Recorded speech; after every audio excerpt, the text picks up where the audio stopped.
but kind of what we see as a journey when we start working with customers with templates and they start thinking of pipelines and CI/CD. This is the journey that we kind of see them going through in terms of their progression or their maturity of how to use pipelines and how to use config as code. So it's not necessarily a recommendation, but at the end we want to kind of show this is where we really like to see the maturity level land and where people kind of focus their energies. But there's simple ways to get there, and so we'll walk through just kind of what we see as we go through that. So the thing that I'm going to do is, so this is my repo on the screen. So I've got this Contoso portal, and that's my deployment. So I've got a portal that we use, and the template actually is just kind of a simplified version. It's going to be a VM and a custom script. So if we kind of take a look at what's in the repo here.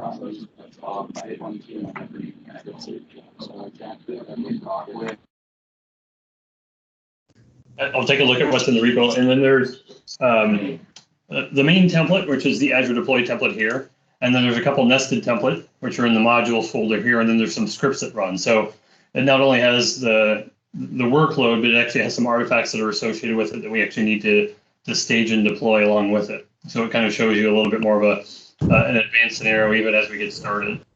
And then I've also put different parameter files in for the different environments. So I'll go through kind of a dev, test, production type of lifecycle or set of pipelines. And then I'm using different parameter files as I go through that. And then I'll use the pipeline to automatically select the right one. And so you can see that in dev, I'll have one username and probably one password. As we go into test, then that stuff changes. Maybe the number of VMs or the scale is going to change when I get into that environment. And so we'll walk through some of that stuff as well. In the template, it's really simple again. So just mainly the virtual network. And then I have a couple nested deployments here. One is going to deploy the VM. And so this is the VM loop, and it deploys the VM based on that nested template. And then there is a separate step for configuration. And the reason why I did that is because I actually have modules, or I have different components that will do both. I have one VM template, and this VM template is kind of configured to deploy any sort of VM that I can really think of in terms of the variations that I would want to have in my environment. And then similarly with the custom script extension, it's a fairly generic version of the custom script extension. And when I execute it, I'm just going to pass in a few things, a few parameters, and then the rest of that code is going to be the same. And so if we take a look at the VM template, so again, I'll jump down to the resources. It's going to be fairly straightforward, but there's a lot of conditionals in this. So for example, I may or may not want an availability set. And so they have the ability to provision that in the template. Ideally, I would probably pass in some other things as well. So there's going to be some things in here that you may parameterize, but just for the demo purposes, I'm trying to keep it as simple as possible, but giving the constituent pieces. Similarly with the storage account, so may or may not have one of those, or I may have an existing one that I want to leverage. So I'll deploy that optionally. That's for boot diagnostics for the VM. Same thing with public IP address. The network interface, that's always going to be provisioned, but you'll see, depending on whether or not the public IP address is used, it'll be set conditionally on the NIC when it's provisioned. And then in the VM, this is where a lot of the options come in. So you can see up here at the top, we have the option to do zones, or we have the option to do availability sets. And so depending on what's passed in this template's going to do the right thing. And one of the things that I added for this is you'll see that there are kind of two different variables that trigger this behavior. So as this is written, it's possible for me to actually get a set of parameters that will try to provision something with availability set and also into zones, which isn't allowed. So what I did up in the parameters section is I did some validation of that. And so I had this validate parameter. And what I do is I check to see if zones is not empty, and if availability set is not empty, that means it's going to try to provision both of those. And so basically I set the value of this parameter to false. And since the only allowed values are true, then that's going to fail validation. So this is going to fail very quickly if those values are passed in and it's not valid. And then I had a similar check here with the public IP address. So if you have the public IP address of basic instead of standard, you need standard to go into availability zones, then that's going to do the same thing. It's going to fail this template during the validate stage. So it'll fail very, very quickly, and you know that you can't provision that combination of features together. And then down in the rest of the template, a couple other options. So there's Linux and Windows configurations, depending on whether this was a Linux VM or a Windows VM. particularly with SSH authentication or password authentication, and then just whether or not there's a Windows configuration property on it. So you'll see that type of thing go throughout. And it's similar with boot diagnostics. I may or may not have enabled boot diagnostics. If I do, then I'll have a storage account that's either provisioned or passed in to be able to do that, and it'll set the value accordingly.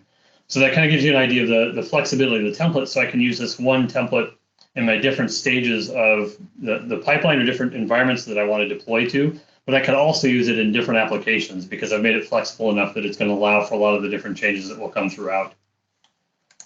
So if you guys, and I was to say too, if you guys have any questions, feel free to kind of open your mic or type them into the chat window as I'm going along. So we don't want to get all the way to the end and kind of have to track back if you've got something that you really want me to focus on or state again. So the first thing that happens is you've got your template, you've got that checked in, and you're ready to get into the DevOps world. You're ready to get into CI/CD.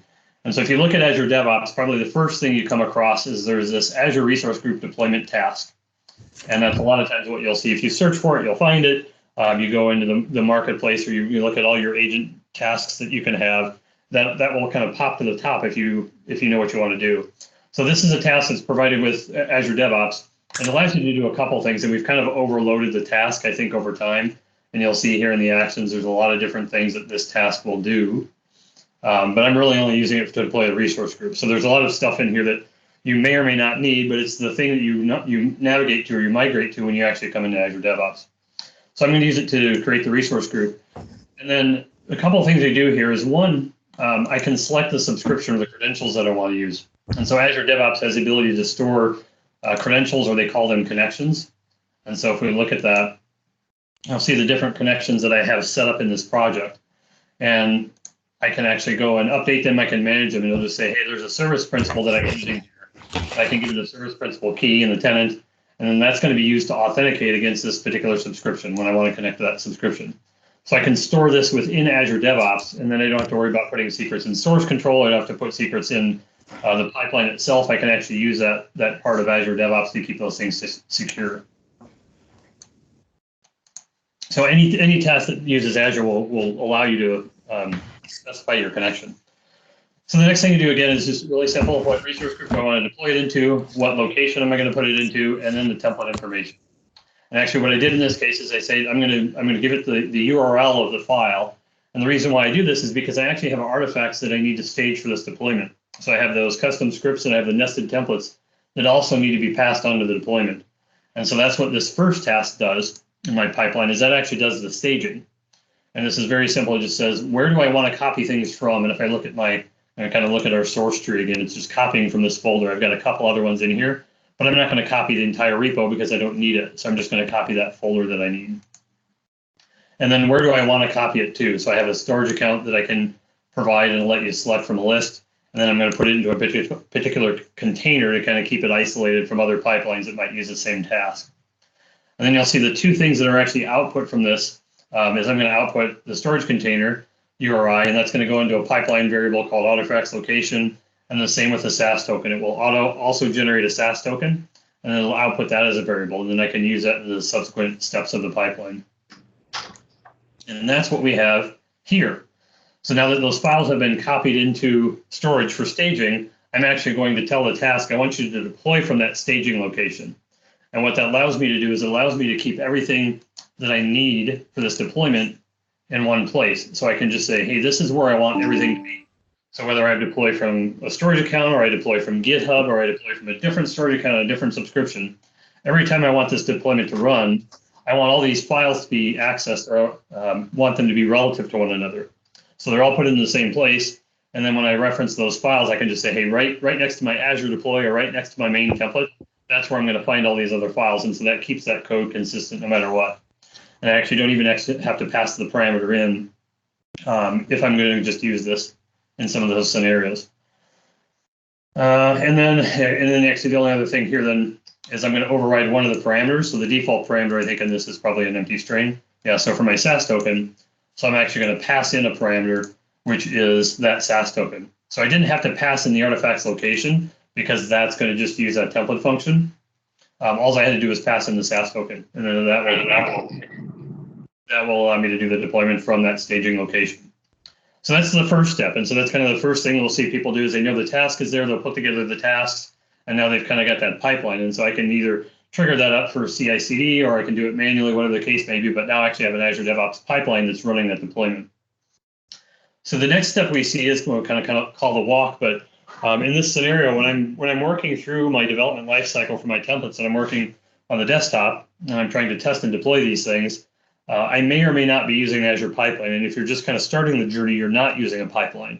You're actually trying to do something just on your desktop to deploy. So maybe you're going to the portal and you copy and paste and you deploy from there. You're using a PowerShell script or using the CLI or something like that to deploy.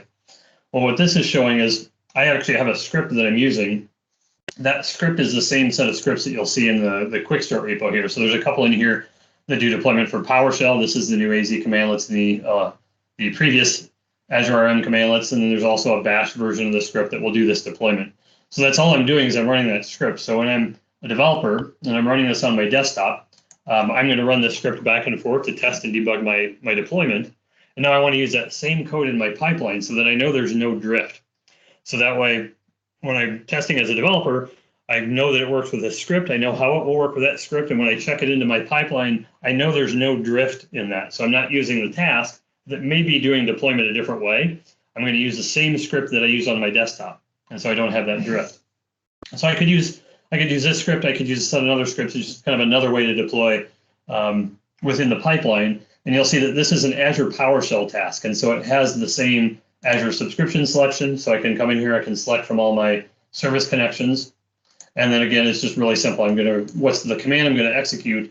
And then it has a little bit of a UI to override the parameters that are in there. And so kind of again, the same types of parameters are what's my resource group, what location it is in, and what are the template and the parameters file that I want to deploy. And so in this case, it's a little bit different than what I did in the other one. So if you remember in the other one, there's the artifacts location that I said I'm going to deploy that template from. And if I scroll out here so you guys can see the directory. Actually, so this will be the directory. And what that actually does is basically when I run that script is I point it at a folder and I'm pointing it at that Contoso folder, and it's going to stage everything from there. And it's going to expect to deploy a template from there. So basically I just pointed at that folder. I don't actually have to tell it the template because I know that the template is in the folder. And then the parameters file, if I want to override the parameters file, this one here you can see is actually just using the dev parameters file because I'm still kind of in that phase of I'm just doing one environment. I've got that parameters file, it's checked in. And if we take a look at the parameters file, I think again, remember that I'm pulling secrets from Key Vault in this. So this is using a Key Vault reference to pull in the password. So it's not actually putting the secrets in source. So I'm still kind of using that feature of ARM to manage my secrets. So that's our second stage that people will go through. And there's not much more to it than that. The next stage starts to get into kind of a mix between what build pipelines are and what release pipelines are. And so this is kind of another level of maturity. This distinction between like build and release is going to be blurred a little bit in the future. So I think at build, we just announced that there is unified pipelines are in preview. And so today when you have pipelines, you'll have build pipelines here and you'll have release pipelines here. They're largely the same thing. You work with them the same way, but they're separate artifacts in Azure DevOps. So when you kind of want to grow up or move from one to another, you have to duplicate some work. And so that unified pipelines will take care of that. They're still in preview and there's kind of it's a pretty raw experience at the moment. So I actually haven't gone and migrated any of my stuff over because I like the experience that we're walking through here where it's not a pure YAML code editing experience. I actually have something that walks me through setting things up, and I expect most people will probably still start there. So what this is doing, though, in this case is I'm actually not doing deployment in this case. I'm actually just going to take my artifacts and I'm going to publish them. And when I publish artifacts in Azure DevOps, that makes them available to release pipelines. So if you think of a typical kind of code binary type of build, you'll go up here and you'll get sources from source control. You'll build those sources. So there are some build steps. And then you may copy the output, which is what this step is. And then from there, you can do whatever sort of testing you want. So I had a step in here, which this is a placeholder now, but I'll show you a little bit later what we're doing or try to do in the quick start repo for running tests. But I could run whatever static analysis or whatever test I want to run on my build output. A lot of times for a template, it's not going to change. There's no build step, but I still want to test things as they're checked in from the developer's desktop. So if I want to do some tests, I would do it there. And then there's kind of this debate about whether or not you would do deployment in a build pipeline that you don't really want to publish from. And from my perspective, I think, and you'll see again with what we do in the quick starts, is deployment is actually probably one of the best tests you can do for a template, and probably the main test that you want to do. So I think even in a case where I'm going to use a release pipeline to do my release, I actually want to do a deployment because that's going to be the best test. It's going to send it to ARM. ARM is going to tell me whether that thing is good, whether the parameters are good. So it's a pretty thorough test. So that may or may not be a step in this, and that's why I kind of got this disabled. One of the things that you would probably do is after you did this deployment, you'd probably delete the resource group as well, because you just wanted to test, you wanted to get the result, and then you go and kind of go from there. And so this last step is actually making the artifacts available to the release pipelines. And so that's all that does. So in the simplest form, these two tasks here, you wouldn't need to do them. All you're going to do is you're going to take things from source control and you're going to go ahead and publish them as artifacts. And now I can go to the release pipelines and do those other steps if I want to do that. Okay, so I see a couple of questions coming in, so I'm going to pause here and I'll kind of run through those and see what we have. So Robert asks, is there a way to use AD credentials to access the subscription or the storage account? So Robert, when you say AD, do you mean like a different service principal or a different? Well, the service principal doesn't really have the same controls as like an AD credential, which we create on-prem and then they're replicated up to Azure. So if someone, you know what I mean? Like those things are like, you can just share those things, those service principals. They're not really tied to any person.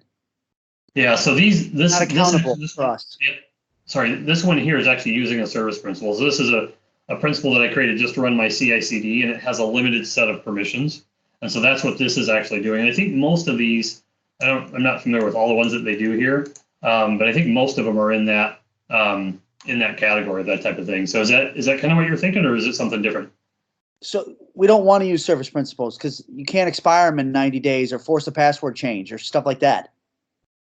So you just want to use somebody's username and password? Well, we have service accounts is what we call them. They're specifically built for applications to do pipelines. But they're in AD. That's a good question. Let me see. I don't know. I'll show you another way you can do it, which is how I'm doing it in the quick start repo. So you can certainly do it that way. Managed identities I think this is new too. So you could use a managed identity as well, but it looks like they're going to require service principal here. An MSI, yeah. Okay, so all right, that's fine. What about for your example, you showed a SAS token. That did you create that in advance? So it's not part of the automation? So in this case, the task that is in Azure DevOps, this actually creates the SAS token. And when you do tasks, you can say, hey, what are my inputs and what are my outputs? And so the task is actually outputting it. So it's a SAS token that was created when this copy was done on this container. And I think it has, I don't know what the lifetime of it is. I think it's 4 hours. I thought there was at one time a way to specify the length of that or the expiration of that, but it doesn't look like that's ever gotten done. So that's how it happens in this case. In the case of this script, so again, this is just the script that's in the quick start repo. And there's a step in here, or actually I think this one too, I think is hard coded, where it creates a 4 hour SAS token. Okay. Or in here. So so here, that's the converting it. Yeah. Was that, new storage container SAS token. I get this to scroll out here, see what it is. Yeah, so it's using the permission of that service principal to do that, right? That's yes. Okay. Yeah. Yeah, who's ever running that script, it's using their permission to do it. So they would have to have permission to actually go and generate the SAS token for that. Wait, the person that's running it or the service principal that you created at the beginning of this thing? So the principal is actually running it in the pipeline. Yeah, so who's ever running the script or who's ever running the pipeline, whether it's that service principal, it's a user account, it's an MSI, that's the credentials that it's going to use to go create that. And I'll show you a little bit more how I do it. So when I do it, it's just not a person, right? You said a person. Principal. Yeah. Yeah. Okay. So yeah, it could be a person or a principal, right? Either one. However you authenticate to Azure. Okay. So looking at some of the other questions in here. So, is there any task for testing and validating the templates before being deployed? That's what I was doing here. So there isn't any built-in task that does it. We've got some tests in the quick start repo that do this. So I'll show you a little bit more about those when we get into that part of the pipeline. You could run whatever tests that you want there, and that's kind of the point that I was trying to making. But there isn't anything that's kind of standard outside of what we do in the quick start repo that you would use there.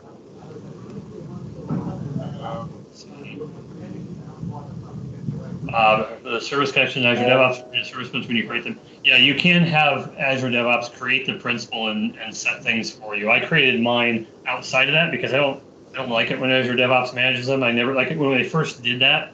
We never deleted them. So if you were doing, we did lots of demos, and so when you do the demos, you'd end up with more service principals in there, and you couldn't get rid of them. They've improved that, so that's not as bad. But I use my own, and I'll show you how you can do it inside of a script instead. We're using what if in the demo. No, I don't have any what if in here. I think you can use list service SAS, and you can. And it is a function in ARM template. Yeah, you can use the template itself to generate the SAS token. Right. The same rule would apply though. You would actually have to have permission to be able to go get a token off of that storage account. And the thing is, so when you do that, the service principal will be able to handle that. Yep. Even if you're doing your RBAC from your on-prem, that's the way we are doing. You still need a service principal copied on your Jenkins box, and then it will call out.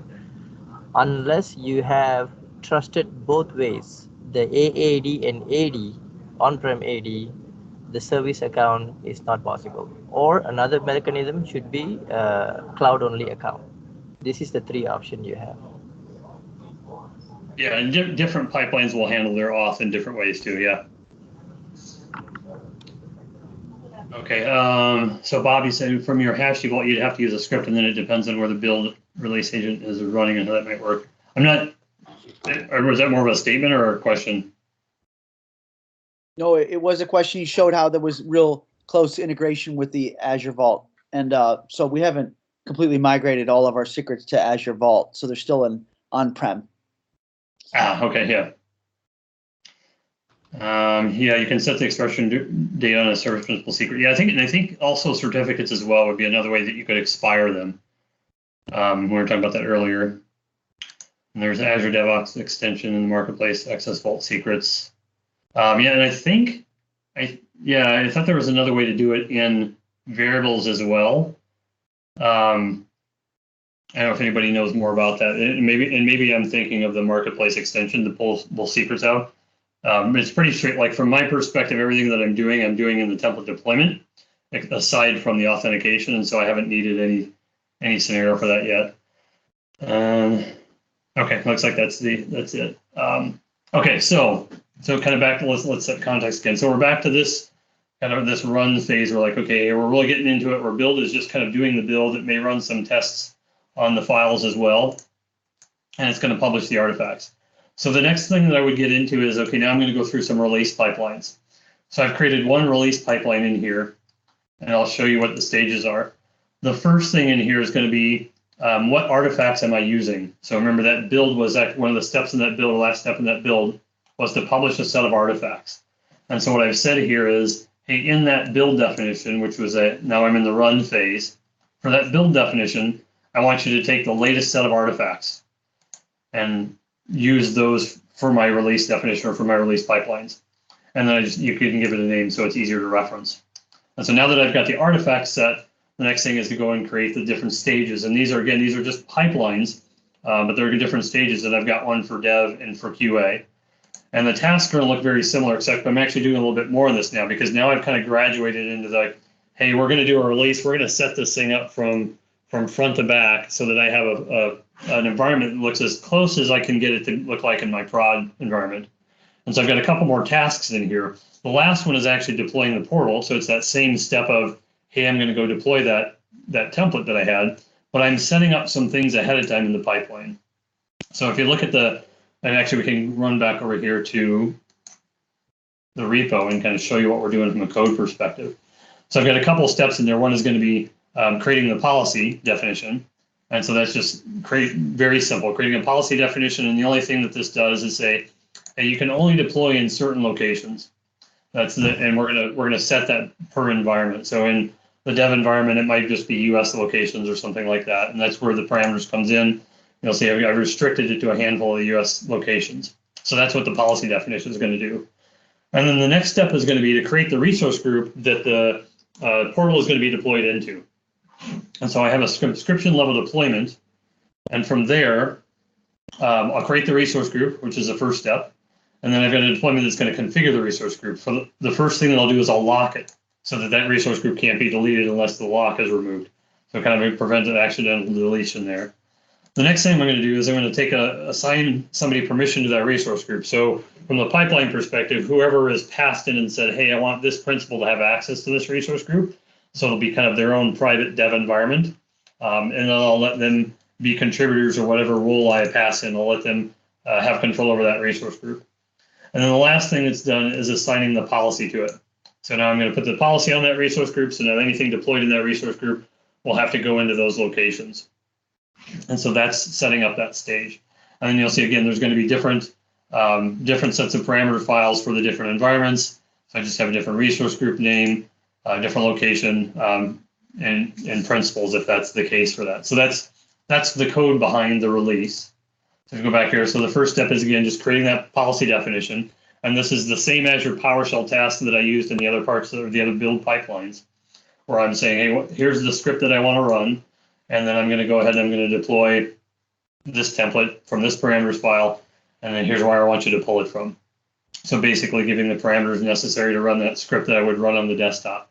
And then the same thing is happening for the create resource group and the policy assignment. Same thing again, I've got a template that I want to deploy out of source, and I'm going to go ahead and provide the parameters to do that. And then another step here where I say I want to create some certificates for the web server. I want to create some certificates for service principals, whatever the case may be, but just some other steps that I want to do in that to kind of set up and configure that environment. So I have a PowerShell script that's in my repo. I'll run it. I'll create those certificates. And I've got the same set of steps here. So I'm going to authenticate it against the same principal, and I'll go through and I'll run that task. And then there may be a case where sometimes if I'm creating service principals or even creating certificates or things like that, where I actually need to kind of wait a little bit for AD to catch up. If I'm going to use it immediately, then I can just add a task in here to sleep. And so I just did a 5-second one because I didn't want the demo to kind of run too long. But I can go ahead and I can sleep, or I can do whatever I need to go do there to kind of let some of that stuff settle before I go into the final deployment. And then the last task is going to be just that, is I'm just taking that same task that we did before, and I'm going to deploy it the same way. So it's actually the same thing. And actually what I did when I built this is I was able to copy and paste some things between my build pipeline and my release pipeline, and make it easier to set that up. So that's the dev environment. And then once that was done, the next thing that I wanted to do was actually create a QA environment. And that's going to look very similar. So I was able to kind of actually come down here and I can clone the release. So I've got that pipeline and I can clone it. And now I have a QA environment and I can go through without setting that up again, but just look at the things that I want to change between environments. In a lot of cases, that's going to be just a set of parameters. Like most of the other stuff is going to be the same, and we want it to be the same because we want consistency between the environments. But I probably am changing my parameters. I might change the scale of the workload and things like that. Some of that can be done through the parameter files, or I've done some of that through parameter files, but I've also done it through variables. And so I kind of wanted to show a little bit of how that is working. One of the things I did this kind of in the MVP summit. I got to a point where I didn't finish the demo, and somebody had asked me, if you look at these variables, you can provide variables by scope. So I've got this environment variable, and this kind of triggers everything that I do in my pipeline. So if we look at some of the tasks, there should be here for sure, this environment. So I'm going to use that in a couple places, and I think it's also used in the parameters file here. So I've got that's how I'm deciding what parameters file that I used. So when I cloned this release, I didn't have to change anything, because I have an environment variable that's changing the things that I need to change from one to the next. So I was able to do that. And that's what this environment variable is using. And so when I'm in the dev environment, it's going to be set to dev. When I'm in the test environment, it's going to be set to test. But if you look at the rest of these environments, they're actually identical. So even though this is a dev environment and a QA environment, it's an identical variable. There's no change in it. And so what I would normally do in that case is I would eventually come back here and say, hey, I want this variable to have the scope of the release. And then I can just delete this one. And so now because it's not different, I don't have to worry about maintaining sets of variables or getting them out of sync between releases. It's one set of variables that I'll have for the release, and so everything will work consistently through that. So I kind of left it in this state so I could illustrate the point of there are ways to kind of even refine this further and make it a little bit simpler so that the changes in my pipeline, which are the big part of the code that I have to go write, is I minimize what I have to go do there. Okay, I'm gonna put that back. So that's the end of the release side of things. And I could continue this, and I can go and I can clone it, and I can go create that prod environment, and that'll kind of just give you another phase. And then within those releases, you do have the ability to kind of set conditions. You can say, hey, what do I want to do before and after this release? Is it going to be a manual trigger? What kind of other properties and phases do I want to have in here? Like if I want to gate a release, there are things that we can do in Azure DevOps to do that. I don't get into that a ton, and it's, I think, a much longer demo when you start to get into all the full phases of the release process. But really what we want to do is show, hey, when I get into templates and I want to start to get into the DevOps world and CI/CD, what does that look like? And so this gives you a little bit of a progression. So that's a set. So that's, well, there, we'll see if there's any other questions that we have, and then I'll go to the next part. Okay, so Rick was talking about pipeline test will fail. Yeah, so there is actually, I'll show you the next one because I actually do that in the next one. You have the ability to say, hey, if this task fails, continue to run the pipeline.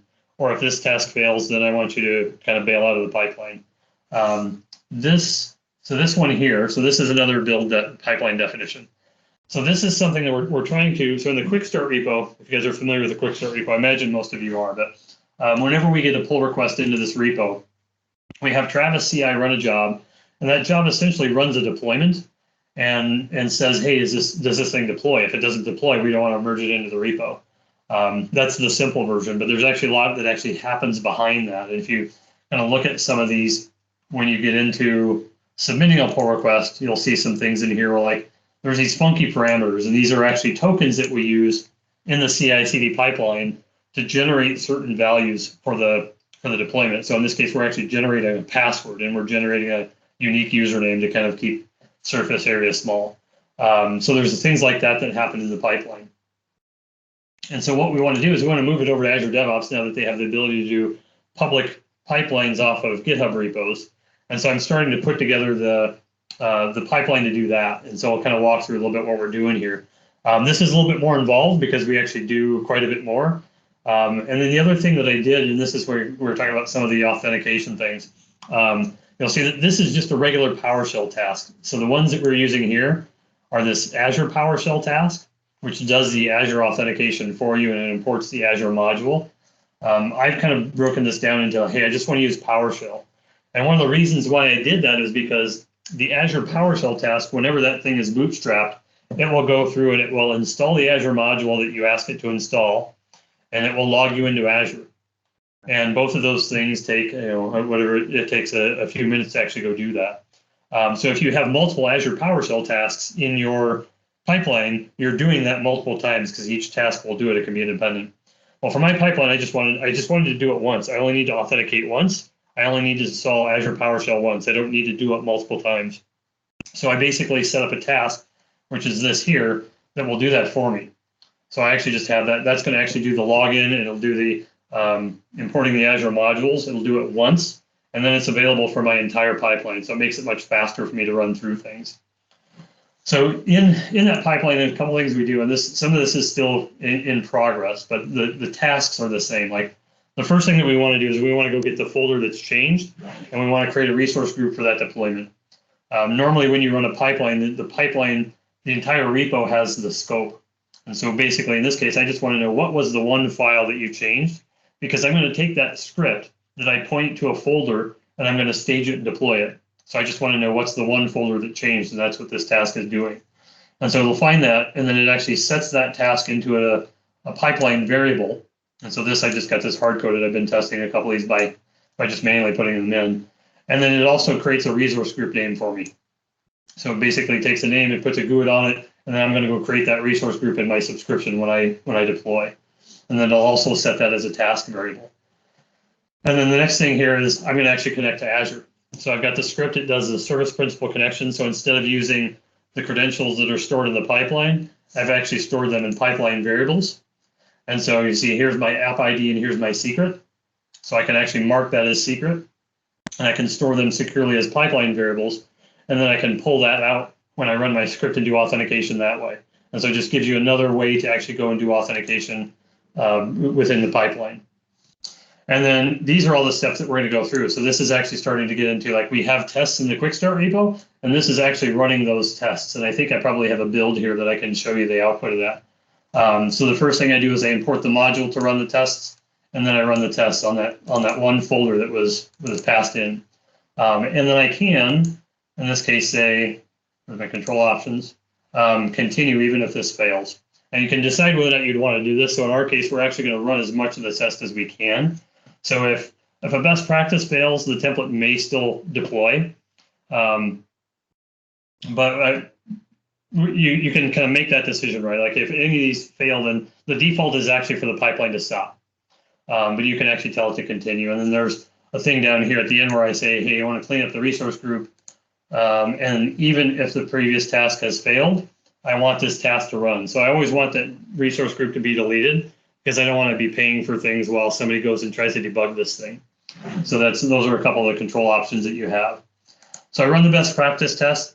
In the quick start repo, we also have the ability to say, hey, my quick start sample adds a subnet to an existing virtual network. So the template that I'm putting in as a quick start repo shows just that subnet addition. It doesn't show the virtual network. Well, in order for CI to pass, or in order for the build to pass, that existing virtual network needs to exist. So you have the ability in a quick start sample to provide a prereq template. And when that prereq template is deployed, you can then pass outputs from that template into the next deployment. So this is just saying, hey, do I actually have a prereq that I need to deploy? And if I do, then I need to go generate parameters for it. And this again is that I don't like this feature of the PowerShell test, but it's harder to see the parameters that I type in here. But if it does exist, I go get the parameters file, and if I need to generate any parameters, I'm going to generate those parameters. And so there's a script in the repo that'll do that. And then I believe this is the output. So we'll say, okay, now that I've generated them, I've also written them to a file so that my next step, which is going to expect a parameters file, can deploy it. And so if I go to that next step, we should see and hear the parameters file be that same here, that same parameter file. So I'm passing these from one step to the next as I go through and write these variables in there. So this will go through and it will deploy that prereq template. Once the prereqs are deployed, and this is one of the things if anybody's got a better idea, but like I'm not real thrilled about the way Azure DevOps handles this. But for me to get a bunch of outputs from a deployment, I essentially had to write them to a file. So I go up into the Azure deployment from PowerShell, the Azure deployment resource from PowerShell. I grab the outputs from that, and I dump it to a JSON file so I can parse it later. I wanted to actually put it into put it into a pipeline variable, but they don't work well with JSON. It was really hard to do. So I just wrote it to a file. And then the next thing was just a debug step for me. So as we're debugging this, I want to say, hey, did my prereq step work and what does it look like? So I basically just dump it to the log. And then I go through the same set of steps for the main template. So again, I'm actually getting the parameters like I do up here. Then I'm going to dump that content. I just want to make sure that parameter file was written. And then I'm going to go and deploy the template. And you'll kind of see here, again, this is the same script. And then the same set of parameters where I say, hey, what folder do I want to deploy? What location do I want to deploy to? What's the resource group name? And that's that GUID name that we generated. This is kind of doing everything from front to back. And at the end, we'll write the result to the README file so that, when you're kind of looking through the quick start repo and we can see, hey, did this thing deploy successfully the last time I deployed it? We'll write it into the README so you can see right there, hey, the last time this thing deployed, which was whenever we tested it, it succeeded or it failed, or it succeeded in public Azure, but it failed in Fairfax, for example. We can do things like that.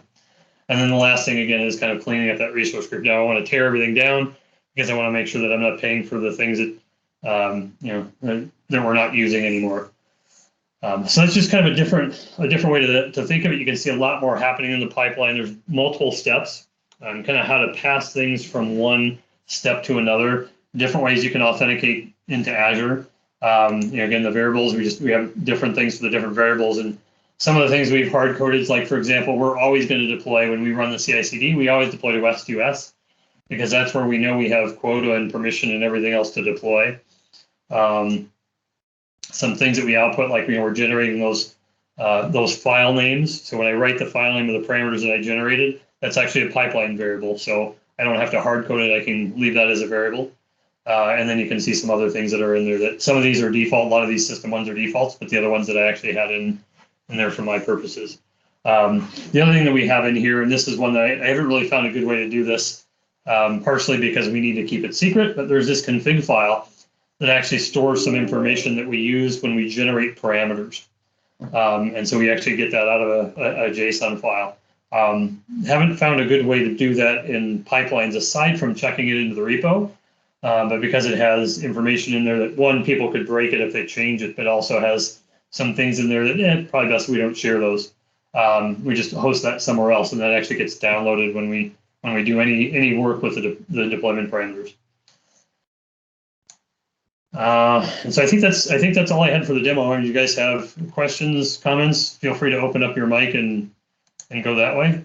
Let me know what you think.